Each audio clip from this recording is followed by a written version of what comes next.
drop, push the message out. Faith, hope, hustle, that's what we're about. If you need a little push, we gon' keep you strong. Scroll up, stay tuned, this is where you belong. Every click is a heartbeat. Every like is a family meet. Stand tall, stand proud. We ride every time. Let's go. Clicking, vibing, welcome to the way. Mr. O.com, where the content's great. Vibes only let the whole world see. We're building up a family digitally. Every post, every moment, shining like the sun. If you're rocking with the brand, say you're not the only one. Mr. O.com, taking it worldwide. Spread love, spread light. Come along for the ride from the timeline straight to your home. We connect, we inspire. Mr. O.com, yeah. Mr. O.com, yeah. Mr. O.com,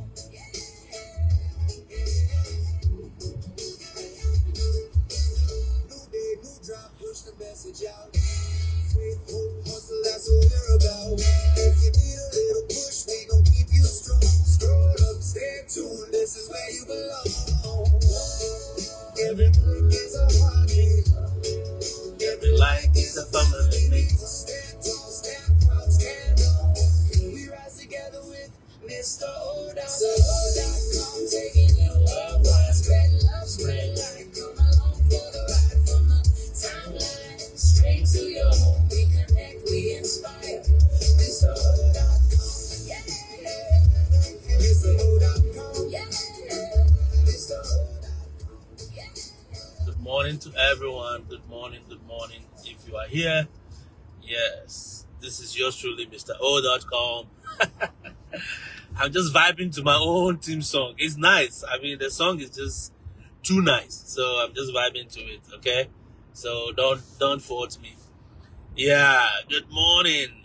Ericus Papa, I salute, sir. Yeah, Jale, how been things? Hey, Madam Mama Free, long time. Where have you been? I hope you are doing well, and I hope the teaching is teaching very well. Yeah, so this is another day that we meet, and we've been talking about the 5C framework in the classroom, all right? This is a framework that is based in research, that is based in scientific research, and that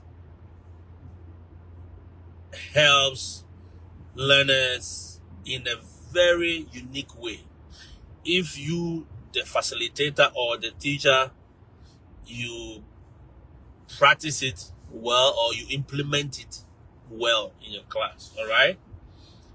And as I always say, I'm not saying stop everything that you are doing that is working for you and jump on anything that I talk about. No. Analyze them critically. Look at it. Most of the times I just give you the surface, right? Yours is to go back, sit down, and dig deep into most of the things that we introduce. Then you can look at the strategies that will work for you because you know your students, okay? No two students or no two classrooms are the same. They may be similar, but they are never the same. They are not congruent, okay? Yeah, so there may be similarities in the characteristics of the students that I have to the students that you may have. But trust me, the demography, everything is different. They are never the same. In fact, I have 5 periods and I have an adult class, right? All my 5 periods, they are never the same. All the students are never the same. Okay? They are never the same. The first period, they have some peculiar behaviors. The second period, they have their own. Those in the third period, they have their own, like that. That is how it plays out. So we will bring it on. Maybe these are things most of us have learned. We have read about in our education classes. We've read about them in our PLCs. We've discussed them. But you never took time to implement any of them. So most of them are reminders to all of us. Okay? Good. So on Monday, we talked about collaboration being one of the pillars of a modern classroom. Then we also talked about communication. In fact, yesterday when I posted that video about communication, I got to class and I was using a non-verbal communication to draw the attention of one of my students, right, in my fourth period. So he was kind of off task, and I did like this. So I took his Chromebook and I did everything, and I snapped my finger, right, just to draw his attention, because I keep calling him and say, "Hey, Mitch, what's up? Come on, come on." But he wasn't paying attention. So I snapped my fingers. Do you know this student took offense with me snapping my fingers to draw his attention? Because I have a co-teacher, so he was also teaching another student, and I didn't want to disturb by just calling him out across the classroom. So I snapped my fingers, and those around me, everybody turned because they thought I was calling them. This boy snapped. He said, why am I snapping my fingers at him? Because he's not a dog. And I was like, wow.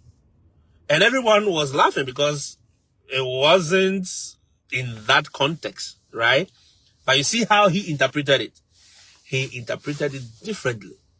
Even though everyone around said, come on, man, he was just drawing your attention, man. You know that thing. But then, so I just stood there and I was smiling. And the whole thing played back to me. I'm like, oh, you see? So for them, for this culture, or for some people, they think if you snap a finger at them, they are dog. I'm like, so how did you interpret what I did? And he was like, okay, see, if you snap your finger, you snap your fingers at only animals or dogs and say, come on, doggy, cats. And I'm like, really? But I wasn't doing it in that way. I was actually, my fingers were up. I was raising my hand, trying to call your attention. And I was even waving and I was snapping. So how did you interpret that to that level? Okay. But that is how some of them, their brains are wired. So whatever works. So now I know I will not snap finger at anyone again. You see? There were so many times I did that to draw other people's attention, and there was no problem. But yesterday brought that in life to me. I said, oh, okay. So this is how somebody may have interpreted it. And I apologize. I'm sorry if you feel that way. He said, no, he was just joking. I said, no, you were joking, but you said it too loud that everyone was just looking at me. So it is a good thing that you said it loud. Now I know what not to do or how to draw your attention. And he was like, I'm sorry, man. I'm just joking with you, you know? But it's a big lesson. So you look at your students, you know what works for them. Today, I just want us to talk about critical thinking. Critical thinking. And I know and I believe every one of us, as parents, as entrepreneurs, as business people, as teachers, we have heard about critical thinking in so many, discussions. Critical thinking, yes, it is very important. It is very crucial in the 21st century. But you see, for critical thinking to work well, okay, for critical thinking to work well, there are other components that must be included, okay? And one of those components was what we talked about 2 days ago and yesterday: communication and collaboration, giving them clear directions and letting them collaborate with each other. It promotes what? Critical thinking. Yes. So critical thinking, it's not anything new. It helps them in their metacognition. Okay? It helps them in their metacognition. Yes. Because anything that promotes metacognition, you should be able to incorporate into your teaching and learning process. Okay? One way that you can promote or encourage critical thinking is to allow them to work together. I've talked about that already, collaboration.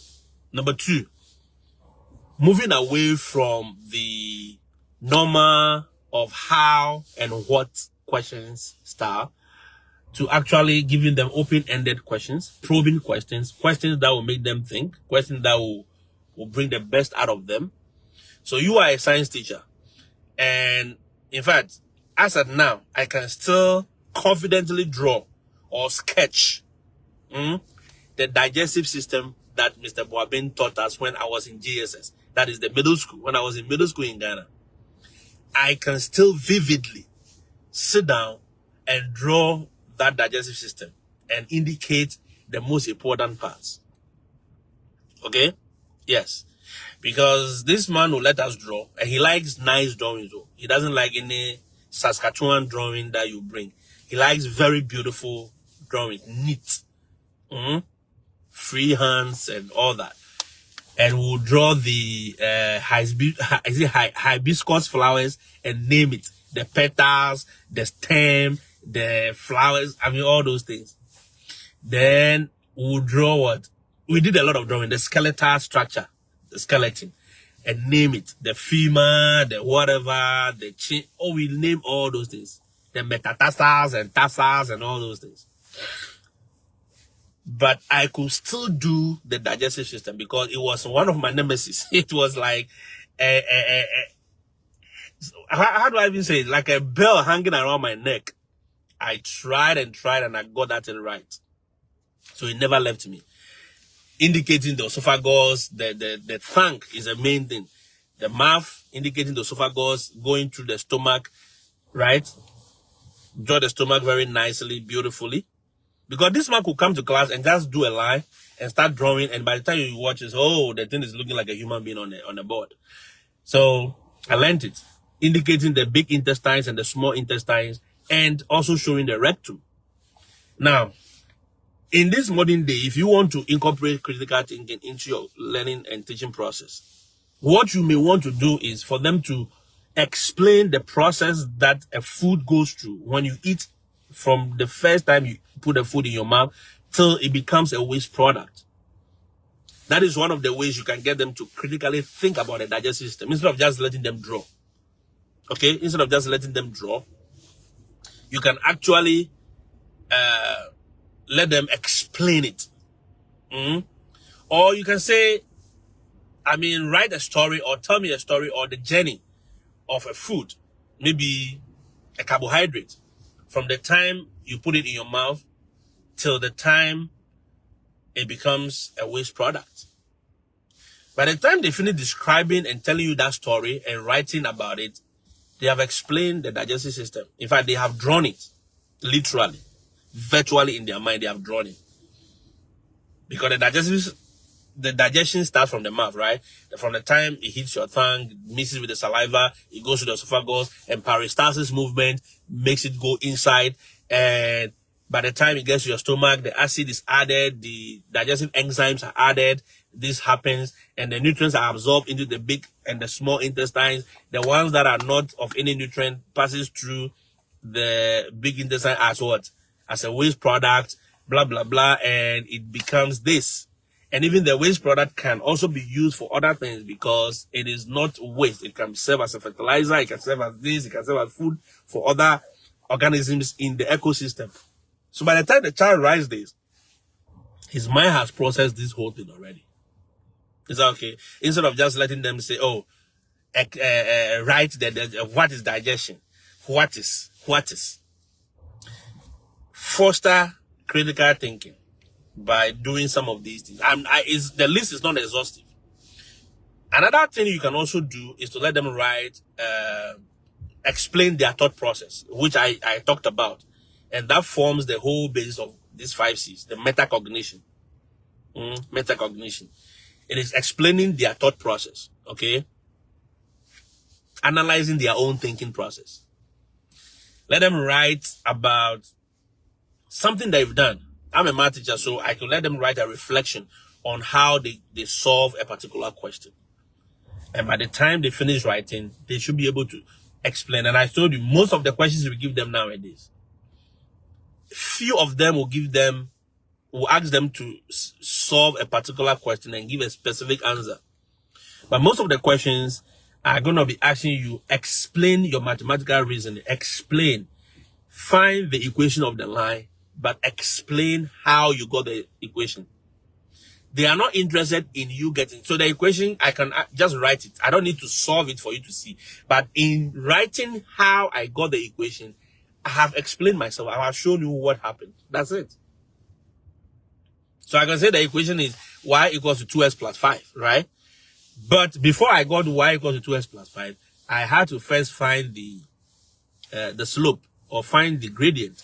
And finding the gradient, I used the gradient formula that says blah, blah, blah, blah, blah. Then I used these 2 points that were given to determine the gradient. Now, because these two lines are parallel, I know that the gradient or the slope of the first one is the same as the slope of the second one. Therefore, I use the same slope to find the equation of the second line. So you realize that in reality, I wasn't asking them to find the slope of the equation of the line that they had the points for.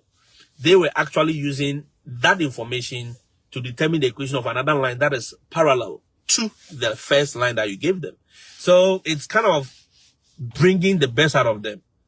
Let them read a book, or let them read a topic, read on a topic, and bring their own thoughts. Let them write a journal. Let them write something. Tell them, okay, can you show this? Can you do this? Encourage activities. Another thing you can also do is put them in group, encourage activities that promotes some of these critical thinking. Let them question their peers' way of doing the same thing or solving that particular problem. Is that okay? These are some of the simple ways you can promote critical thinking in your class as a teacher. Even at home, as a parent, you can incorporate some of these things. As a mother, you are teaching them how to cook, right? But you need to let them explain or show their understanding of the process of cooking. Instead of just telling them, oh, you pour water on the fire, you add the rice, you add the stew, you could do this, then you do jollof. No. They should have a thought process of the whole thing. That way it sticks better. The process is better than just asking them, what is jollof? You understand? What is this? What is osmosis? What is, the what is and the what is are cake a little bit. Especially teachers who still go to the classroom and ask students, do you understand? Yes, madam. Do you understand? Yes, madam, we understand. How does that help you? Mr. Johnny, how does that help you? Because at the end of the day, you want to see them do things differently. You want them to be, in fact, you want them to be able to question a status quo. Is that okay? Now, another way that you can do the critical thinking is also creating a debate. Yes. A debate. Let them debate about a particular topic. What is the pros and cons of eating or feeding on just carbohydrates? What are the pros and cons of just feeding on protein? You understand? Because we all know that carbohydrates are energy-giving foods, right? So if you are just eating that, what may be the effect? It means you are depriving your body of other nutrients. By the time and it will surprise you how these students will think through some of these topics that you give them. And by the time they process it, by the time they go through it, you'll be amazed how their brain is able to function. And that also works into them growing to become adults that question status quo. They don't just accept anything hook, line, and sinker. You understand? You don't produce your teaching and learning process is not about a product. It's about a process. Because all of us are still in the school of life. We are still learning. We are still understanding stuff every day. It is not easy. It's not that simple. But we do it. So I should be able to look at a situation, a government policy, and be able to critique it, in a very professional way. In a very professional way. But if I cannot critique anything, I'm just like John. I'm just there. They bring a policy, you cannot read and understand. You cannot critique. You cannot analyze. Give them things or questions or activities that will let them analyze stuff, that will let them debate stuff, that will synthesize instead of just focusing on giving you a final answer. Okay? These are all activities you can do to promote critical thinking. Madam Grace, good morning. Moses, morning. Chairman. So I believe I've given you enough as now. Go out there and let's all encourage critical thinking. In fact, in our daily life, as an entrepreneur, as a business person, as a head of hospital, as a whatever, we need, it is missing in most part of our daily living. That is why we do things the way we do. Trust me. We don't analyze things critically. We talk anyhow. People come on Facebook. People go on all social media platforms. They see a post and they just start writing nonsense. Excuse my language. They just start typing nyash. Yeah, they just start typing something off topic. They are not able to read a room. They are not able to critically analyze the statement the person have made. Take your time. Read. Look at it from a different perspective. Yes. And they just take it like that and they start insulting you. The first thing, and you see, anytime you start an argument or you start a debate or you want to critique something and you start with insults, you have lost it. You have displayed or you have actually shown your low-level way of thinking. Because critical thinking demands that you analyze the statement, look at it from at least more than one perspective. Yes, look at it from one perspective before you comment. But because that thing is missing in our teaching and learning process, most students, most of the adults you see now were one student. And they were never exposed to critical thinking activities. They were never asked to critique anything. They were never asked to actually sit down and analyze stuff. No, they were not. It's all been about doing things one way that they know how to. And it's dangerous. Okay, and it's evident in some of the way we analyze stuff, we talk about things on social media. I mean, a lot of us can see it. And it's evident, so clear in our face. So clear in our face.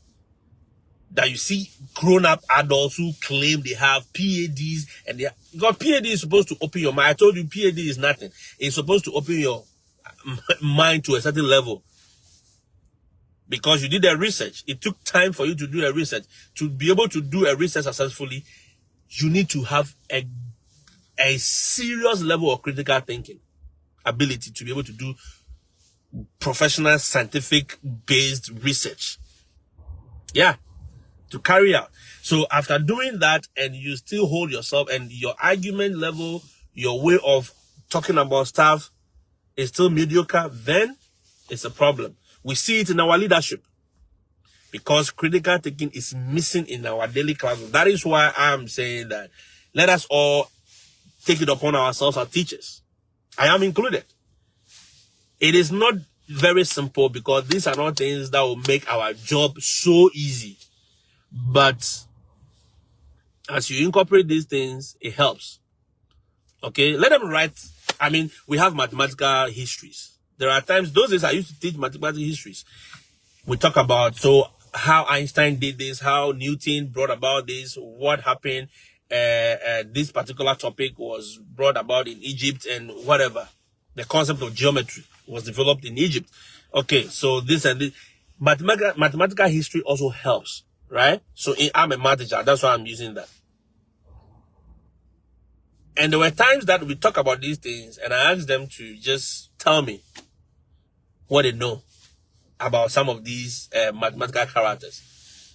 It's funny how we may laugh about it, but by the time they finish, I'm like, oh, so you got an idea about this guy. Now, some of them will go ahead to appreciate. Some of them will go ahead to appreciate more or better what you are trying to tell them. Go ahead.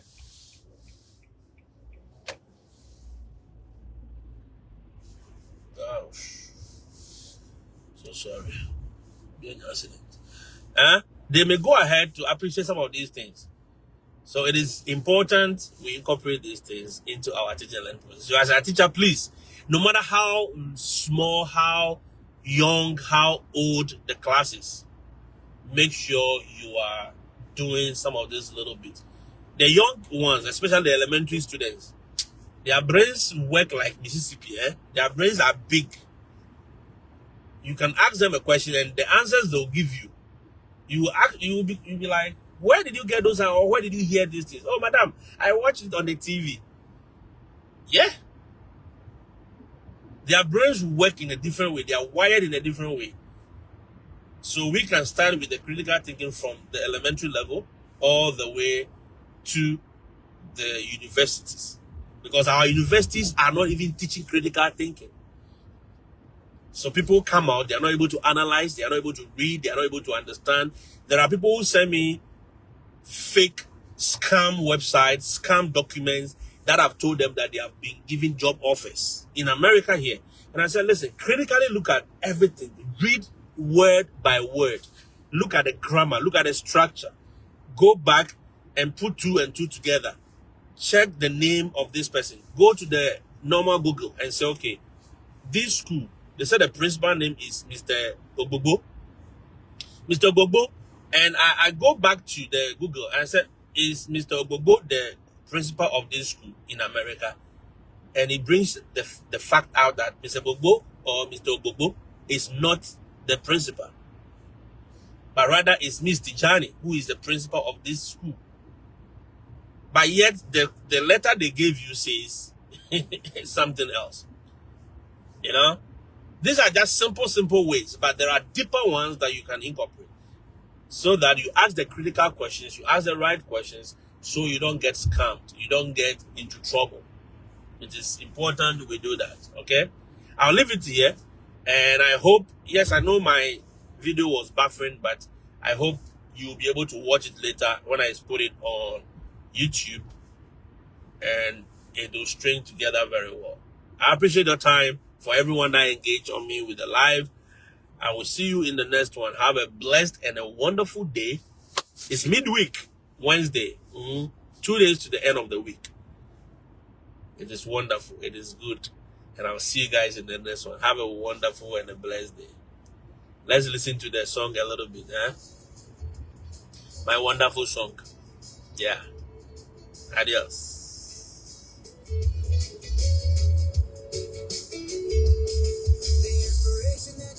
Again and again, yeah, the journey's just begun. Come and join along, let the world sing the name, Mr. O.com. Tell a friend to tell a